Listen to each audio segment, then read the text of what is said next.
இது எங்க நாடு, எங்க பூமி, எங்களால வளர்ந்தது, எங்க மண்ணு. உனக்கு இங்க என்ன வேலை? டேய் சும்மாறா, நானே நொந்து போயிருக்கேன். உங்ககிட்ட போய் நான் 10.5 நாய் கேட்கணுமா? எனக்கு அவமானமா இருக்கு. டேய் சும்மாறா. சாதிவாரி கணக்கெடுப்பு நடத்தணும்னு உங்ககிட்ட கேட்டா நீ மத்திய அரசை காட்டுற. ஜாதி வாரி கணக்கெடுப்புக்கு எதிராக இருக்கிற பாஜக கூட கூட்டணி வச்சுக்கிட்டு உனக்கு நக்கல் மயிறு வேற.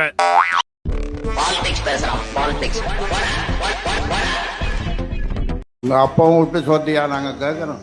10.5. இது எங்க நாடு, எங்க பூமி, எங்களால வளர்ந்தது, எங்க மண்ணு. உனக்கு இங்க என்ன வேலை? சாப்பிடுற அண்டம் கெடுகடுன்னு நடுக்க போகுது. அவங்க தலைவருக்கு என்ன பேர் தெரியுமா? அவருக்கு ஐயா தமிழ்குடி தாங்கி டாக்டர் ஐயா. திட்டு சர்டிபிகேட்ல படிச்ச புறம்போக்கு தானே அவன்.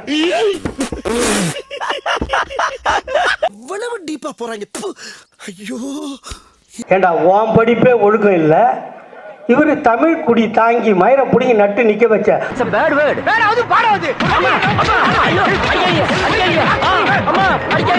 அந்த அன்புமணி ராமதாஸ் ராஸ்கல் பார்லிமெண்ட்டுக்கு போனதில்லை. இந்த ஓட்டு போடுறதுக்கு மட்டும் போய் அந்த சட்டத்தை பாஸ் ஆக்கிட்டு வேண்டாம் சார். அவன் நடக்க முடியாம ராமதாஸ். நீங்க சட்டத்தை பாஸ் பண்ண கூட்டணி தர்மத்துக்காக வாக்களித்தோம். செத்து போயண்டா, வயசு தான் ஆச்சு, செத்து போய. ஐயோ செத்துருவனே, சாவேண்டா. நீ இருந்த பெத்தவங்களுக்கு நஷ்டம், ஊர்க்காரங்களுக்கு கஷ்டம். எனக்கு அவமானமா இருக்கு. உங்ககிட்ட போய் நான் 10.5 நாய் கேட்கணுமா? எனக்கு அவமானமா இருக்கு. உன்ன போய் கோட்டையில நான் சந்திக்கணுமா? எனக்கு அவமானமா இருக்கு. இந்த எதுக்கு தாங்க முடியலன்னு சொன்னியே, விஷம் குடிச்சிட்டு சா. மாலை சூடும்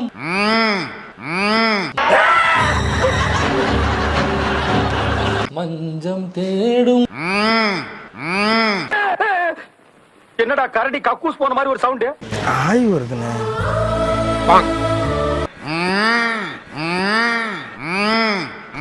இப்படி இளையராஜாவுக்கு மியூசிக்ல மட்டும் இல்ல, ஒரு பிஜேபிக்கு சொம்படிக்கிறதையும் டஃப் கொடுக்குற ஒரு ஆளாக நமது ஐயா மரியாதைக்குரிய மருத்துவர் ராமதாஸ் அவர்கள் மாறி இருக்கிறார். கால் வகித்து கஞ்சிக்காக கடலை கூட தாண்டுவேன். வந்தவன் கூட சேர்ந்து ஜால்ரா அடிக்கிறியா? ஜால்ரா ராஸ்கல். மத்திய பட்ஜெட்டில் தமிழ்நாடு பெயர் இடம்பெற்றிருக்க வேண்டும் என்றால் தங்களை 25 தொகுதிகளில் ஜெயிக்க வைத்திருக்க வேண்டும் என பாமக தலைவர் அன்புமணி ராமதாஸ் தெரிவித்தார். ஆசை வேணா இருக்கலாம், ஆனா அதுக்கு முக லட்சணம் வேணும் இல்ல. பட்ஜெட்ல ஒரு மாநிலம் பேர் வராது ஒரு பிரச்சனை. அப்போ நிதி வருது இல்ல, திட்டங்கள் வருது இல்ல, எல்லா மாநிலத்திலும் நிதி வருது.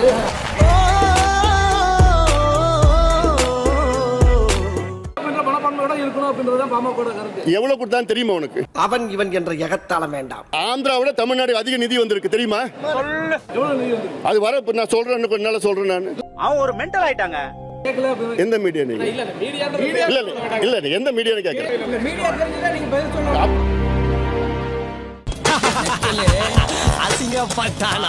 இன்னைக்கு அதையெல்லாம் நான் மருத்துவர் மட்டும் இல்லடா, எனக்குள்ள ஒரு இசையமைப்பாளரும் இருக்கிறேன். நான் ஒரு கலைஞானிடா. அப்படியே களத்துல இறங்கி சும்மா கதகலம் பண்ணி கொண்டிருக்கிற நமது ஐயா ராமதாஸ் அவர்கள் சும்மா இருக்காம குடிச்சிங்கன்னா உங்க ஜாதி முன்னேறிடும். எவ்வளவு நாளும் உற்பத்தி பண்றோம் நாங்க. பீர் வேணுமா, ஒஸ்கி வேணுமா, கிஸ்கி வேணுமா, ரம்மு வேணுமா, ஜிம்மு வேணுமா, அது வேணுமா? நீ இவ்வளவு வச்சு பேசுறிய, உன்னால எங்களுக்கு ஒரு சிங்கிள் டீ வேண்டிட முடியுமா? கேட்டா எங்களுக்கு நீ மூத்த வேண்டுகிற, நீயும் வெக்கம் இல்லாம. இங்க குடிக்க வைக்கிற இந்த மகானுபாவர்கள், அதிலிருந்து இந்த மக்களை மீட்க முடியாத என்று தவிக்கிற நான். யார் நீயா? அது என்னமா கொஞ்சம் கூட வெக்கப்படாம பேசிட்ட? இப்போ கவிஞர்கள் பேசும்போது கூட 2-3 பேர் சொன்னார்கள், ஊம ஜனங்க. ஊம ஜனங்கள் இன்னும் ஒரு 2 மாசத்துல பேச போறாங்க.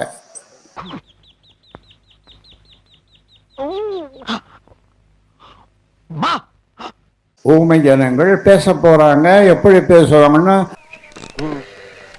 நாடே கிடுகிடுக்க, நாடே ஸ்தம்பிக்க.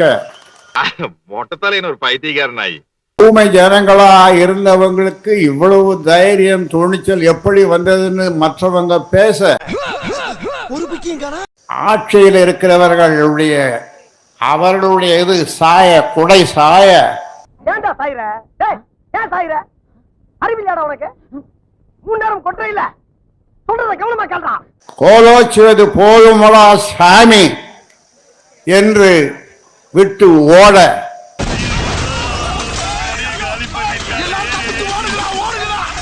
அவர்கள் பேச போறாங்க. இந்த நாடு பார்க்க போகுது. நோய் என்ன நீ பைத்தியக்காரனவே நினைச்சிருக்கிறல்ல நீ? பைத்தியம் முட்டில கொட்டாங்குச்சி தேயிற அளவுக்கு முட்டி போட வச்சிடா. இந்த நாடு தாங்காது. போடா டேய், வீட்டில் ஏதாவது வேலை இருந்தால் போய் பாடுறா. உங்க அப்பாவும் விட்டு சொத்தியா நாங்க கேட்கறோம். 10.5. உங்களுக்கு அவ்வளவு திராணி இருந்தா, தெம்பு இருந்தா நீங்க மக்கள்கிட்ட போங்க, உங்க கருத்தை சொல்லுங்க, உங்க கொள்கையை சொல்லுங்க. நீங்க மக்கள்கிட்ட செல்வாக்கு பெற்று வாக்குகளை பெற்று போய் அதிகாரத்துல போய் உட்காருங்க. யார் தடுத்தா அவங்கள? முதலமைச்சராக இருக்கக்கூடியவர் இன்னைக்கு அந்த பொறுப்புல உட்கார்ந்து இருக்காரு அப்படின்னா என்ன ஏதோ லாபி பண்ணி போய் உட்கார்ந்து இருக்காரா அல்லது யாராவது நியமிச்சாங்களா அவரை? அவர் மக்கள்கிட்ட போயிருக்காரு. மக்கள்கிட்ட போய் மக்கள் அங்கீகரித்து ஓட்டு போட்டு மக்களிடம் செல்வாக்கு பெற்று இன்னைக்கு அந்த இடத்துல உட்கார்ந்து இருக்கிறார். அப்ப அவரை நீங்கள் அகற்ற வேண்டும் என்றால் திரும்ப மக்கள்கிட்ட நீங்க போங்க, உங்க கருத்தை சொல்லுங்க, உங்களுக்கான கொள்கையை சொல்லுங்க. உங்க கொள்கையை சொன்னா யாராவது ஓட்டு போடுவாங்களா? குடிசையை கொளுத்துற கொள்கை, சாதி வரி ஊட்டக்கூடிய கொள்கை, இங்க இருக்கக்கூடிய பட்டியலின மக்களை எதிரியா நிறுத்தி 19 81 போட்டு பார்த்துடலாம்னு சொல்லிட்டு ஊர் ஊரா கூட்டம் போட்ட கொள்கை, நாடக காதல்னு சொல்லி பட்டியலின மக்களை இழிவுபடுத்தக்கூடிய கொள்கை. அப்படிப்பட்ட ஒரு கொள்கையை வச்சுக்கிட்டு உங்களை எப்படி மத்தவங்க ஏத்துக்குவாங்க? உங்களை எப்படி மற்ற சமூகங்கள் ஏத்துக்கும்? உங்களை எப்படி மற்ற மக்கள் ஓட்டு போட்டு தேர்ந்தெடுப்பாங்க? அப்போ நீங்க சொந்த சமூகத்துக்கு உண்மையா இல்ல, மற்ற சமூகத்துக்கு உண்மையா இல்லை என்னும் போது நீங்கள் அம்பலப்பட்டு நிற்கிறீர்கள். அப்ப அம்பலப்பட்டு நிற்கிற நீங்கள் அந்த விரக்தியை வெளிப்படுத்துறீங்க. அப்போ எப்பவுமே தோற்று போனவர்கள் வெற்றி பெற்றவர்கள் மேல ஆத்திரத்தை காட்டுவாங்க. இவனுடைய பலவீனத்தை மறைப்பதற்கு மற்றவர்கள் பலமானவர்களை அவதூறு பேசுறது என்பது அதை இன்னைக்கு அவர் வெளிப்படுத்தி இருக்கிறார்.